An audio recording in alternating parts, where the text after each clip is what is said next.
Lep pozdrav vsem skupaj.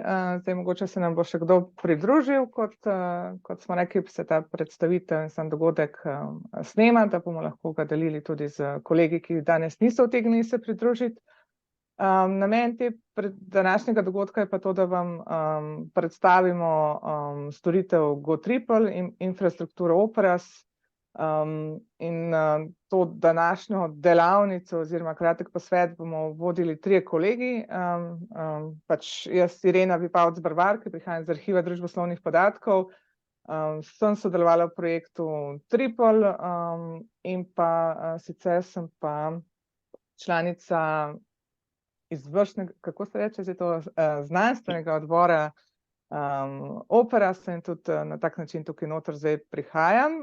Potem bo z nami kolegica Ana, mogoče Ana se predstaviš na kratko.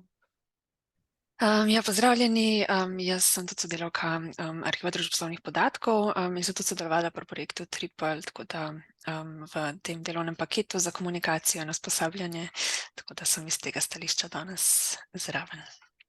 Ja, hvala. In pa še kolega Aleš, ki bo v bistvu nekoliko več Operas predstavil. Aleš, mogoče se predstaviš? Ja, dober dan, Aleš Pogačnik, vodja in glavni urednik založbe ZRC, pa nacionalni koordinator Operas za Slovenijo trenutno. Ja, hvala. Mi smo si današnji dogodek zamislili na tak način, da vam najprej bomo nekaj na hitro pač povedali, nekaj povedali od same strukture Operas in pa nacionalnega vozlišča. V nadaljevanju bomo pač predstavili vam različne projekte, ki jih Operas trenutno izvaja, se pravi, v katerih sodeluje, in verjamemo, da je marsikateri tudi taki, da bo vas lahko v nadaljevanju zanimal. Proti koncu pa bomo si vzeli nekaj časa, da bomo pogledali samo platformo GoTriple, kaj so stvari, ki so trenutno že razvite, katere upamo, da bojo še se nekoliko pospešile, in pa seveda bo tudi zadosti in ustrezna količina časa za vprašanje in diskusijo, tako da zelo vabljeni k sodelovanju. Zdaj pa mislim, da Ana v nadaljevanju ima Aleša, ne? Tukaj je zdaj nek korak. Hvala, Aleš. Ja, jaz bom na hitro predstavil, kaj je to Operas. Operas je raziskovalna infrastruktura, ki je začela nastajati okrog leta 2018. Glavni pobudniki za to so bili Francozi, to se pravi, mislim, založba Open Edition, pa njihov raziskovalni nacionalni center CNRS. In trenutno vključuje pač več kot 50 ustanov iz, mislim, da 11 držav, oziroma več držav, pardon, ja, se jih imate tukaj na zemljevidu narisane. 11-članska je pa izvršna skupščina, sestavljajo te organizacije, torej CNRS, kot sem že rekel, francoski nacionalna organizacija za raziskovanje, Max Weber Stiftung, ki je nemška organizacija, podobno kot Goethejev inštitut imajo izpostave tudi drugje po svetu. Ta zvezda, tretja je Univerza v Zadru, četrta Univerza v Turinu. Potem EKT je dokumentacijski center, grški dokumentacijski center, Erich Plus je indeks za znanstvene revije, ki ga upravljajo Norvežani, GISC je neprofitna IT ustanova iz Velike Britanije in skrbi za informacijsko podporo angleškim raziskovalcem. OAPN je nizozemska infrastruktura, namenjena odprtodostopnim objavam. IBLPAN je poljski inštitut za raziskovanje literature, potem zadnja dva pa sta predstavnika iz Univerze v Coimbri, portugalski, pa ZRC SAZU, konkretno v tem trenutku založba ZRC. Organizacijsko je pač struktura Operas je, kot rečeno, precej odprta, to se pravi, poleg tega izvršnega odbora, Executive Assembly, ki sem ga naštel, sestavljenega iz 11 članov, ima tudi tako imenovan General Assembly, to se pravi splošno skupščino, v kateri sodelujejo poleg članov izvršne skupščine tudi navadni člani. Ima tudi znanstveni nadzor, mislim, znanstveni nadzorni svet, ali kako bi temu to prevedel, v katerem je tudi Irena, recimo. Coordination team je neka ožja skupina 10 ljudi, ker se je Operas vzpostavil kot javna neprofitna ustanova s sedežem v Bruslju. Takrat so pač tudi to skupino ljudi povečali za par podpornih kadrov, računovodstvo, IT podpora in tako naprej. Med drugim tudi za Service and Technology Board, to se pravi neko širšo informacijsko podporo skupnosti, ali pa vsaj tem, ki delujemo znotraj skupnosti, in pa Assembly of the Commons, ki je del splošne skupščine, to se pravi navadni člani, njihova osnovna naloga pa je delovati v kateri od 6 posebnih interesnih skupin Operas. Vsaka od teh interesnih skupin pripravlja tako imenovano Living Book, to pravi živo knjigo. Leta 2018 je bila prvič objavljena, potem leta 2021 ali 2020, mislim, da smo jo posodobili. In zdaj pripravljamo 3. izdajo teh živih knjig, ki pač se posvečajo posameznim področjem, kakor so bili izbrani na začetku, in pravzaprav najbolj nazorno priča o tem, kaj pravzaprav Operas počne. Prva skupina skrbi za argumente, za zagovor odprte znanosti, druga išče najboljše primere, tretja se ukvarja s splošnimi standardi pa načeli SPER, četrta posvečena večjezičnosti, potem 5. z mrežo knjig v odprtem dostopu, kako monografije pač v odprtem dostopu deluje, še potem, ko smo že 6. poslovni model odprtega dostopa, kako pač vseeno nekaj denarja, po domače rečeno, dobiti iz objav v odprtem dostopu, in zadnja se pa ukvarja z orodji in platformami, ki koristijo pač delovanju odprte znanosti, in kot vidite, vse to je povezano v prvi vrsti z družboslovjem in humanistiko. To sem pozabil poudariti. Operas je v prvi vrsti pobuda nastala kot odgovor, bom rekel, drugim pobudam za odprto znanost, ker se je pač opazilo, da so za družboslovje in humanistiko nekateri prijemi vseeno bolj specifični in da potrebujejo bolj subtilen pristop ali pa vsaj malce drugačnega, kot to velja za naravoslovje. Zato je tudi ta pobuda podprta, kot rečeno, predvsem strani francoskih protagonistov, tudi malce posebna in je na poti pravzaprav tega, da postane Erich.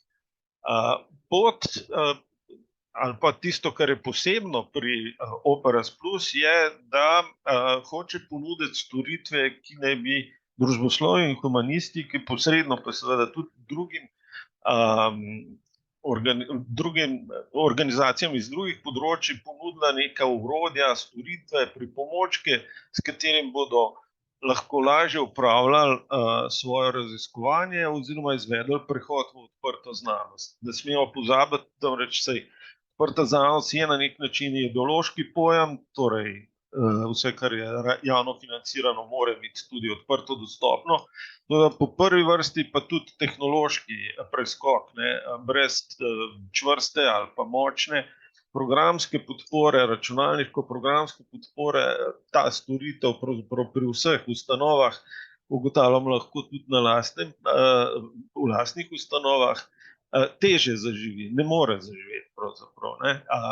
Tako da te, ki jih bomo zdaj predstavili in na katere se pravzaprav osredotoča Operas, naj bi koristile tudi posameznim ustanovam, konkretno vam, ki upam, da ste tukaj prav s tem namenom. Prva je GoTripl, o kateri bo kaj več povedala in podrobneje Ana kasneje. Druge so pravzaprav še v razvoju, ampak dovolj v razvoju, da lahko že najavimo.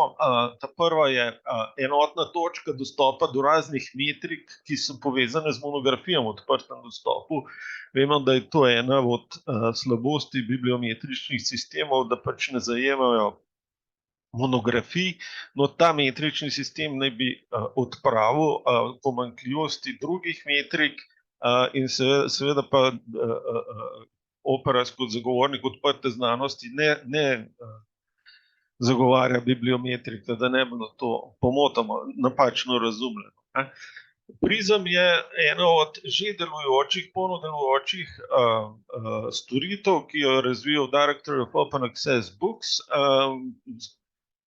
brat, pravzaprav mlajši brat bolj znane platforme Directory of Open Access Journals, in je na nek način, in skušal vzpostaviti sistem metapodatkov za recenzentske postopke. Torej, kako bi tudi vsako monografijo opremili z podatkom o tem, kakšen recenzentski postopek je bil na monografiji izveden, na podoben način, mogoče celo kot je to zdaj razvil že Creative Commons s tistimi raznimi nalepkami ali kakorkoli že. V Directory of Open Access Books najdete podrobnejše podatke o tem že in tudi preizkuste pravzaprav lahko to. Pathfinder je najbolj enostavno rečeno orodje, ki ne bi drugim zagotavljal oziroma raziskovalcem omogočal najti pravo računalniško orodje za njihovo raziskavo. Trenutno je še v razvoju in v letošnjem letu pač nestrpno čakamo to polno različico. Zadnji dve sta bili razviti, sta tudi že delujoči, oziroma v zadnji kaj več Irena povedala kasneje, Hipotezis je pa platforma za bloge raziskovalcev z področja komunistike in družboslovja in z njo upravlja založba Open Edition. To se sami veste, da so blogi neka nova vrsta ali pa uspešna vrsta sporazumevanja znanosti s širšim občinstvom. To je generičen portal, v katerem so združene različne blogerske pobude. Opera je kot rečeno te storitve razvil v sklopu raznih projektov, v katere smo se vključili od leta 2017, so že te prvi projekti pravzaprav, in jaz se bom osredotočil na te, ki so najbolj aktualni pravzaprav, ki so se začeli lansko oziroma letošnje leto in imajo po mojem zanimive rezultate pred sabo, ki bodo koristili tudi slovenski javnosti. Prvi projekt, ki se je začel septembra lansko leto, v njemu sodeluje 23 organizacij iz 12 držav, to je ta 23/12, pa tudi po enaki logiki sem jih pisal v drugih projektih, torej sodelujoče ustanove pa države. Pri tem projektu ZRCZU ne sodeluje, ste pa mogoče nanj opazili, vsaj tisti, ki se ukvarjate z revijalnim založništvom, anketo, ki je bila v sklopu tega projekta poslana založnikom revij. In v sklopu te ankete je, ki upam, da ste jo tudi izpolnili, podmena, da je diamantno založništvo, torej založništvo, ki ne potrebuje plačila avtorja, plačila bralca, tisto, proti čemur strmi Evropska skupnost. To so tudi v osnovi smernice koalicije S, pomembne partnerice v tem projektu, in anketa je začetek nekega iskanja konsenza pravzaprav po Evropi, kako je diamantno založništvo razvito predvsem med manjšimi založniki, tipični recimo tudi za slovensko znanstveno založništvo. Kraft je Kraft OA je v bistvu tehnična različica projekta Diamas. Diamas išče načela, pravila, kako kot znanstveni založnik pristopati k izdajanju revije, torej nek sistem pravil bo znotraj tega projekta začrtan, dočim v Kraftu bo pa konkretno največ denarja je namenjenega računalniški podpori, v vas vključeno tudi podjetje PKP, recimo, ZRCZU tudi sodeluje, ne računalniško, ampak svetovalno bolj. Torej, tukaj naj bi ugotovili pomanjkljivosti storitev računalniških, ki omogočajo revijalne objave v odprtem dostopu in jih tudi programe namreč izboljšali. Palomera je projekt, ki se je začel januarja, smo tudi z RCZU vključeni in naj bi preiskal krajino znanstvenih monografij na celotnem območju Evrope v več vidikih, torej tako v založniškem vidiku, kot pravzaprav tudi metričnem ali pa, če hočete, finančnem vidiku. OA Book Usage Data Trust je pa financiran strani ameriške Mellon Foundation. Namen projekta je dobiti zanesljive vzvode oziroma merila za iskanje odprtodostopnih monografij. Drug sklop je pravzaprav sklop, v katerega sami z RCZU nismo bili preveč vključeni, je pa pri njih sodeloval Arhiv za družboslovne podatke, vsaj delno, zato bom jaz predal besedo kar Ireni, ki bo podrobneje predstavila Coeso pa Skills for EOS projekta. Ja, lep pozdrav, da najdemo vse gumbe tukaj zapret. Mogoče tukaj dodajam, da nismo bili neposredno noter vključeni kot take, ampak se tega, ker ADP zelo sodeluje pri izobraževanjih na področju odprte znanosti, zmeraj potem nekako sodelujemo z kolegi, ki so na tem področju tudi precej močni. Tako da eden od teh projektov, ki ga je vključen v OPRES noter in je pač namenjen predvsem občanski znanosti, je tale Coeso.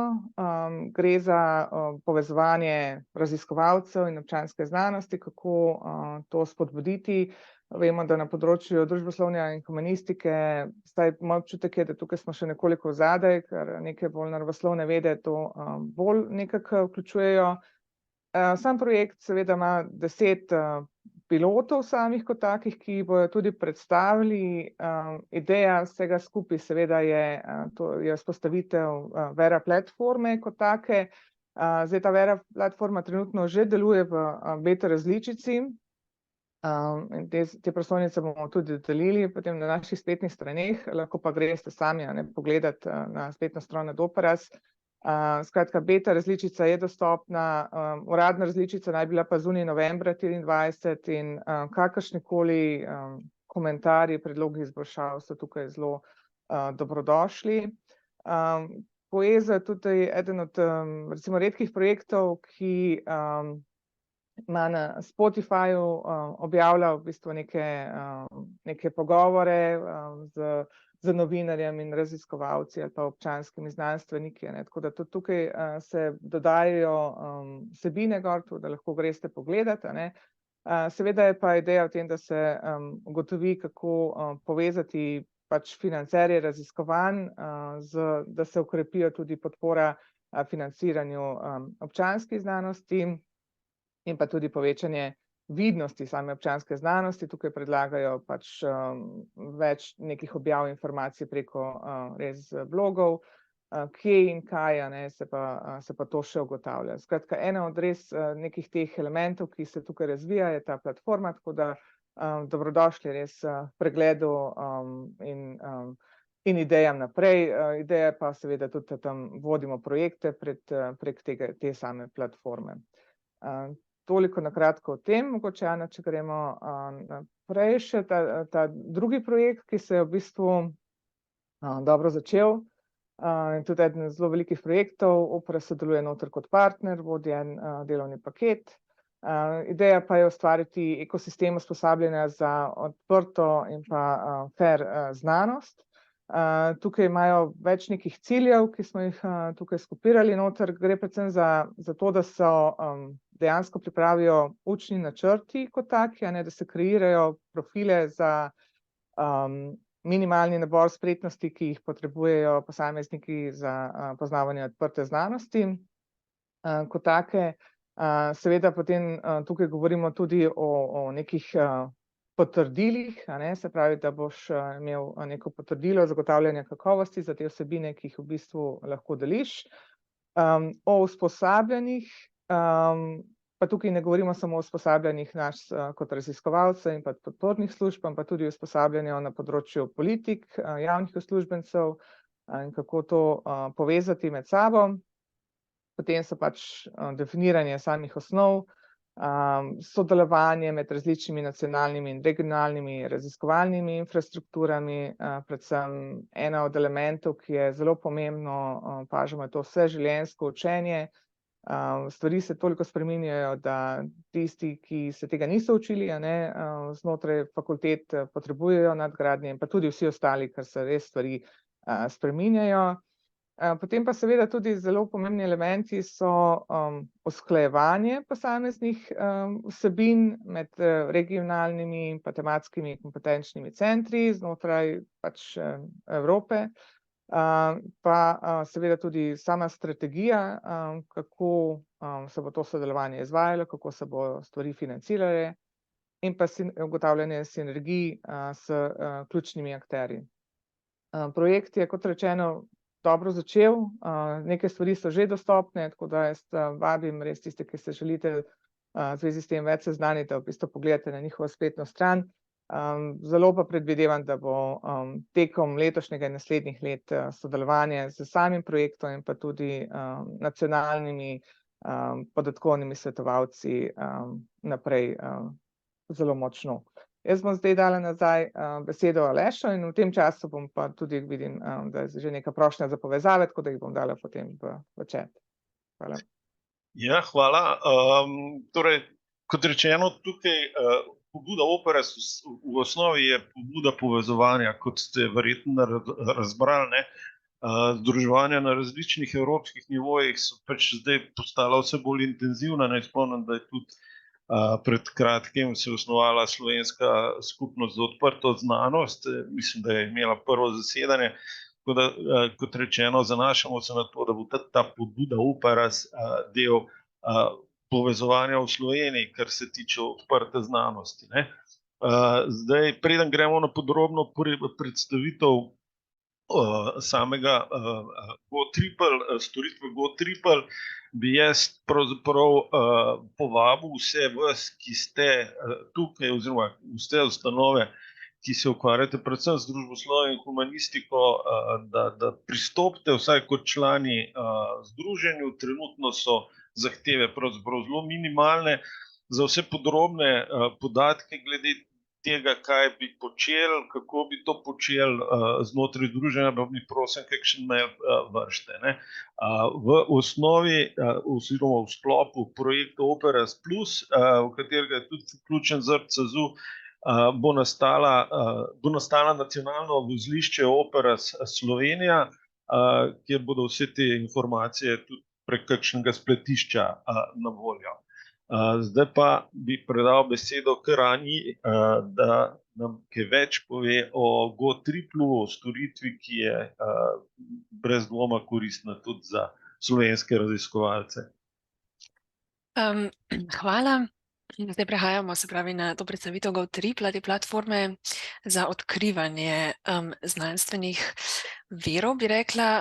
Naši partnerji so pa pogosto uporabljali tudi izraz raziskovalnih artefaktov, se pravi, gre v bistvu za povezovanje publikacij raziskovalnih projektov, pa tudi v bistvu profilov posameznih raziskovalcev, ki jih GoTriple pridobiva na različne načine, bom pokazala.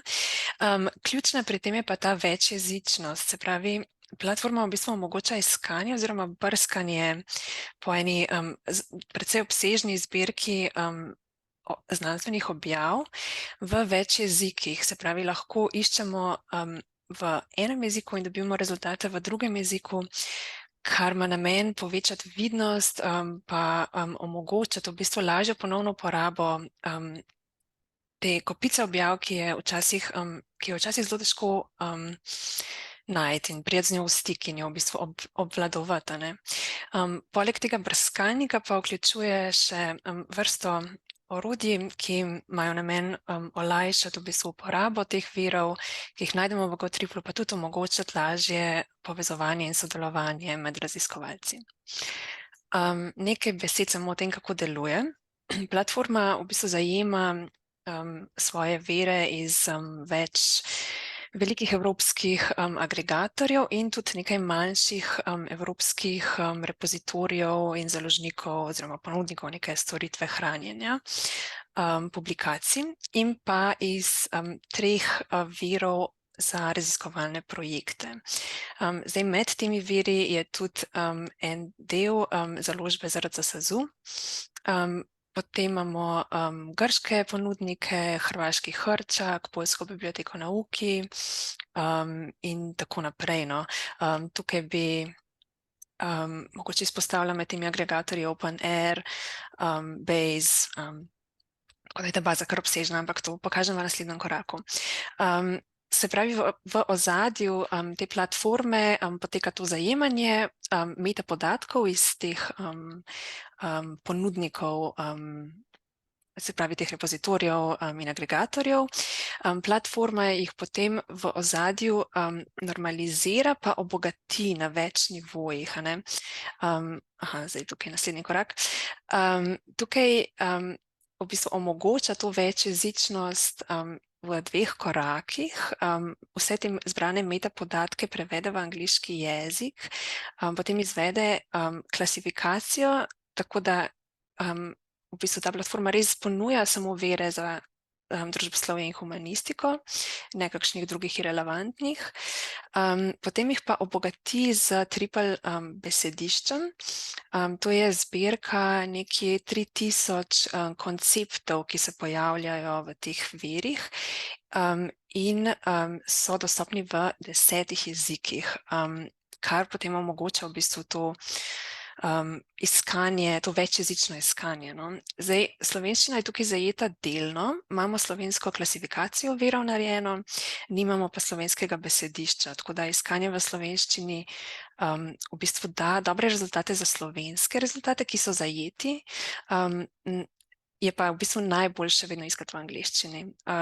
Načeloma bi pa iskanje v hrvaščini, nemščini, portugalščini in tako naprej moral dati enake rezultate. Zdaj pa bi šla kar na samo platformo, pokazati, kako deluje. Takole, mislim, da bi zdaj morali videti platformo. Se pravi, smo na domači strani. Na vrhu vidite nekaj povezav. Trust Building System pa crowdfunding sta 2 povezani storitvi, ki nista zaintegrirani v samo platformo, sta pa pač povezani, da se dostopati do njih tudi z svojim računom na GoTripple. Tukaj sem že vpisana v svoj račun, kot lahko vidite, ni pa treba imeti svojega profila na platformi, da jo uporabljate. To je zdaj vhod v iskanje, spodaj pa še nekaj informacij. Vidimo, da platforma trenutno zajema 8,5 milijonov objav, ima informacijo o nekje 21,000 projektih in prepoznala je zaenkrat nekje 7 milijonov raziskovalcev iz teh virov. Potem zdaj jaz sem vpisana, tako da imam tukaj en del, ki mi že ponuja neke vire, ki bi lahko zame bili zanimivi. Hotela sem še opozoriti, da je zdaj tukaj že, to je zdaj novo od tega tedna, če se ne motim, lahko že zamenjamo jezik, se pravi tega uporabniškega vmesnika v italijanščino in francoščino. Če je zdaj interes, lahko brez težav pripravimo to tudi za slovenščino. Potem pa kjerkoli se nahajamo, boste videli tudi tale report and issue, pa eno tole povezavo za povratno mnenje, tako da to prosim pač uporabljajte, če boste naleteli na kakršnokoli težavo. Ozadje je zelo aktivna ekipa razvijalcev, ki se hitro odziva na kakršnekoli vprašanja, pomisleke, težave. Zdaj pa bi kar izvedli eno iskanje, da vam pokažemo, kako deluje. Se pravi, kot sem že rekla, jaz priporočam iskanje v angleščini, ker je nekako najbolj natančno. Se pravi, vsi te prevodi potekajo preko vmesnika v angleščini, tako da to daje najboljši rezultat. Če pa zdaj želite imeti samo rezultate v slovenščini, pa iskanje v slovenščini tudi dobro. Se pravi, zdajle tole iskanje še poteka, to bo trajalo kakšen moment in dobili smo nekje 14.000 rezultatov za pač našo ključno besedo. Ti rezultati so zdaj vidni tle na desni strani. Na levi strani je pa ena vrsta filtrov, s katerimi si lahko to iskanje zožamo in prilagodimo pač po svojih željah. Tukaj lahko preverimo, v katerih jezikih vse smo rezultate našli. Mislim, da so to kar zanimivi. Se pravi, vsi te jeziki, recimo turščina, ni posebej integrirana v platformo, je pa platforma sposobna prepoznati, da je nekaj v turščini.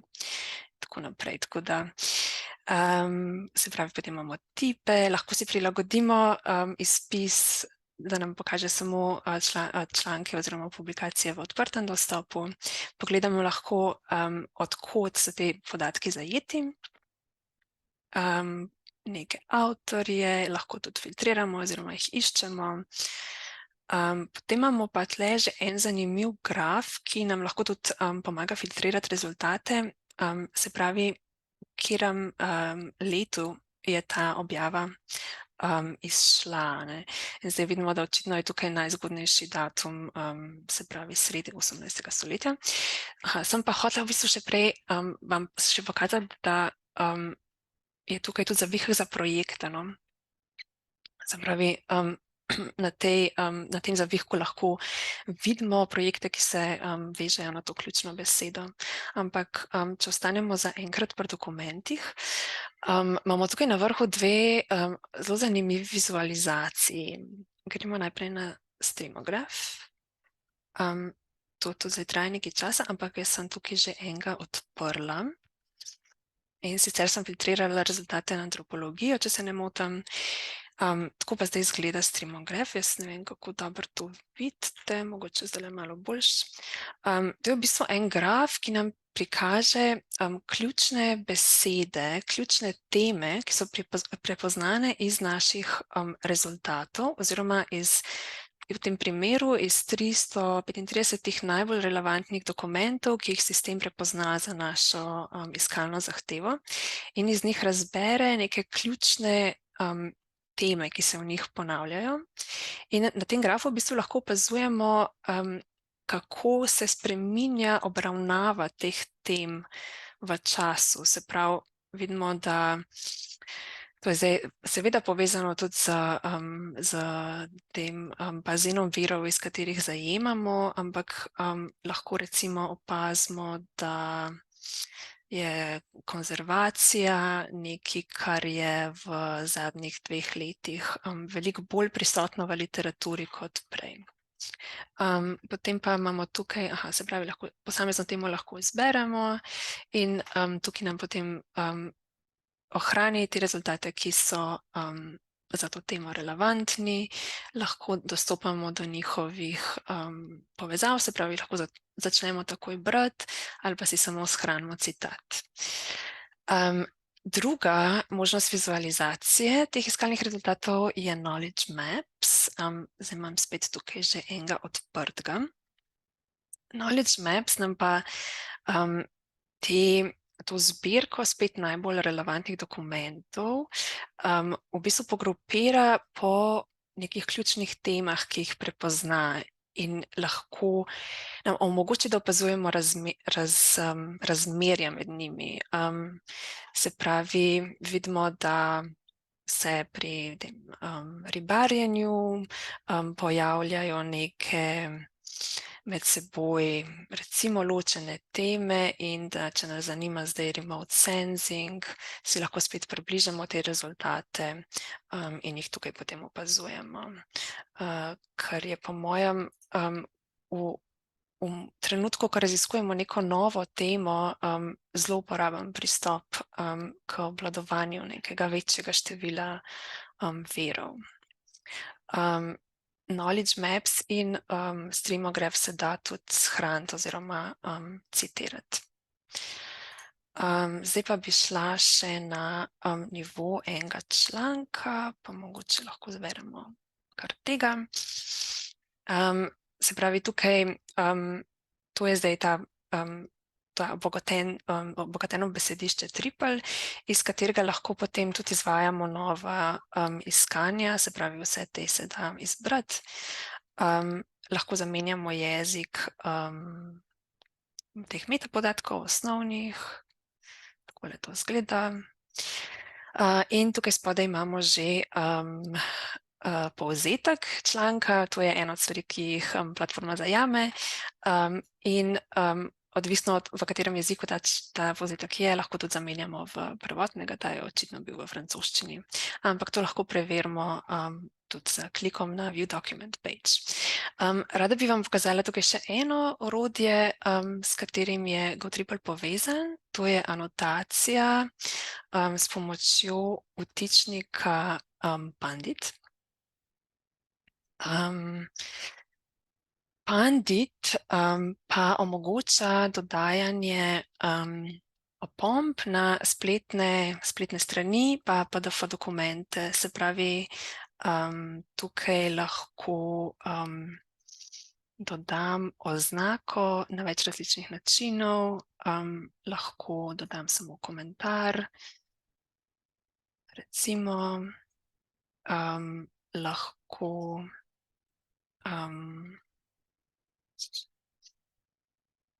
lahko pa dodam tudi različne semantične opombe in povezujem različne vire med sabo. To se pa potem shranjuje v moji osebni notebooku,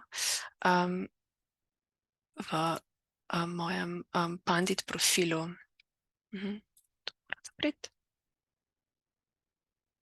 Okej.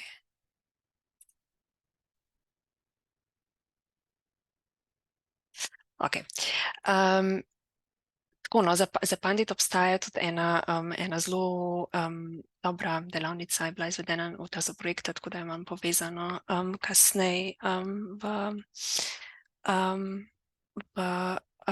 predstavitvi. Okej, zdaj pa bi se vrnila na predstavitev, da vas ne obremenjujem z lastnimi profili, še nekaj drugih možnosti platforme omenim. Tako, se pravi, povedala sem že, da lahko naredite na platformi svoj profil, to sicer ni nujno potrebno, ste pa zelo vabljeni, da to naredite in jo pač uporabljate s polnimi zmožnostmi. V profilu se da označiti razne svoje interese, povezati razne druge družabna omrežja in tako naprej. Prednost tega pa je, da lahko v bistvu si prevzamete avtorstvo svojih aplikacij, ki so dostopne v GoTriplu, in s tem omogočite v bistvu tudi drugim raziskovalcem, da vas kontaktirajo in da vas lažje najdejo.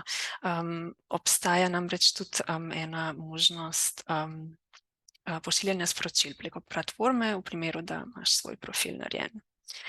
Pa seveda osebna priporočila ti potem platforma tudi ponuja in prilagaja. Druge dve možnosti, to sem že omenila, ena je množično financiranje, ki je nekako povezano z platformo GoTripel, poteka pa na eni ločeni platformi WeMakeIt. GoTripel in projekt Tripel si v bistvu želel razširiti ta možnosti za pridobivanje sredstev za raziskovanje in to množično financiranje je odprto za vse raziskovalce, ki bi želeli izvajati kakšen lastni projekt, pa zato nimajo drugih finančnih virov. In Aleš je tudi prej že omenil tale, oziroma imel naštet ta projekt Support to Ukrainian Editors, ki je bil zelo uspešen za pridobivanjem in zdaj dejansko deluje kot polni projekt. Še druga možnost, ki je tudi zelo zanimiva, je pa še nekoliko v razvoju, je Trust Building System. To je v bistvu en tak vidik družabnega omrežja, ki je zdaj povezan s platformo, deluje pa po nekem načelu nekih realnih človeških stikov. Število stikov, ki jih imate lahko gor, je omejeno na nekje 144, če se ne motim, in naj bi v bistvu omogočali povezavo nekih družabnih krogov v neko zaupanje, vredno deljenje informacij in pridobivanje nasvetov. in sodelovanje. Gor se pravi, lahko ustanavljate svoje javne ali pa zasebne skupine za sodelovanje z svojimi sodelavci ali pa z nekimi širšimi evropskimi kolegi. Tudi ima, se pravi, sistem za pošiljanje sporočil in omogoča v bistvu drugim predstavljanje, no, nekako tako, kot bi tudi v realnem prostoru pristopili k drugim ljudem.